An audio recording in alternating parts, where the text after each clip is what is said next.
একটা তোতা সবসময় তার মালিককে বলতো, মালিক, আমি কখনো তোমাকে ধোঁকা দেব না, আমি তোমার বাড়ির আমানতের পাহারা দেব। তার মালিক, একজন ব্যবসায়ী, একদিন সফরে যাওয়ার আগে বলল, এই সিন্দুক আল্লাহর আমানত, আমি না ফেরা পর্যন্ত তুমি এর খেয়াল রেখো।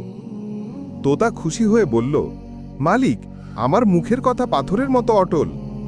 কয়েকদিন পর হঠাৎ সিন্দুক থেকে সুগন্ধ আসতে লাগল। তোতা সিন্দুক খুলে দেখল ভেতরে রঙিন ফল।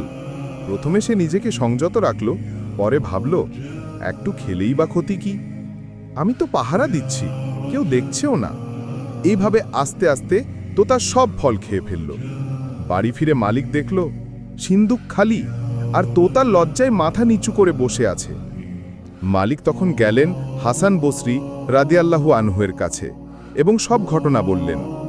হাসান বসরি রাদিয়াল্লাহু আনহু দুঃখিত হয়ে বললেন, এই তোতা তোমার নফস, যতক্ষণ আমানত বোঝা মনে হয় ততক্ষণ সে সংযত থাকে, কিন্তু গাফিল হলে নফস সেই আমানত নষ্ট করে ফেলে, তোমার ঈমান, ইবাদত, নেকি।